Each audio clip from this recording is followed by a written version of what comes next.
যুবতী একজন মেয়ে, তরুণ তরুণী একজন মেয়ে মারা গেছে, বিবাহ হয় না। মার আদরের দুলালে ছিলেন। ওই মেয়ে মাকে যখন যেটা বলতো, মা ওই মেয়েকে না বলতো না, সাথে সাথে ওই জিনিসটা দেয়া দিত। মার একমাত্র মেয়ে।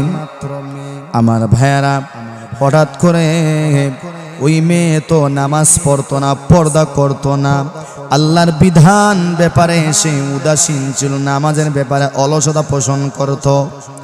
ওই মেয়েটা যখন মারা গেল, মা টেনশনে পড়ে যায়, মা চিন্তায় পড়ে যায়।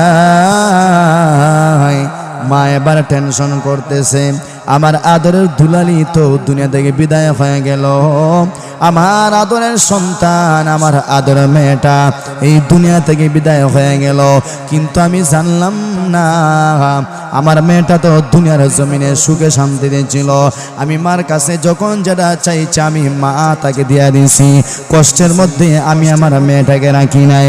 কিন্তু আমি এখনো জানলাম না আমার মেয়েটা অন্ধকার কবরে কেমন আছে, কোন হালতে আমার মেয়েটা আছে। মার টেনশন বাড়িয়ে গেছে, মার টেনশন বাড়িয়ে গেছে। এবার মা রাস্তায় রাস্তায় পাগলের মতো ঘুরায় আর চক্কর দেয়। গ্রামের মানুষকে বলে, এই গ্রামের মানুষরা, আমার আদর মেয়েটা মারা গেছে, এমন কোন আমল তোমাদের জানা আসেনি বলো, আমি দেখতে চাই আমার মেয়েটা কবরের মধ্যে কোন হালতে আছে। কেউ বলতে পারে না। গ্রামের আলেমকে বলে, গ্রামের কোনো আলেম এমন আমল বলতে পারে না। গ্রামের আলেমদেরকে কষ্ট দেয়, গ্রামের মানুষদেরকে ওই মহিলা বারবার সাথায়, বারবার সমস্যা করে, কিন্তু মহিলা হাল ছাড়ে না। মহিলা গ্রামের আলেমদেরকে বলে, এমন কোন আমল আপনাদের আমাকে বলে দাও, আমি আমলের মাধ্যমে আমার মেয়ের খবর অবস্থাটা জানতে চাই। এবার গ্রামের আলেমরা হঠাৎ করে একজন আলেমকে বলল, ওরে আলেম ভাই,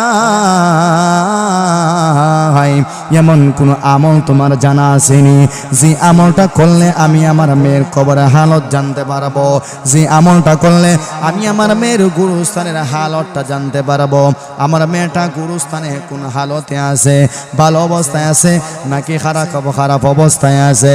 এবার কেউ বলে না।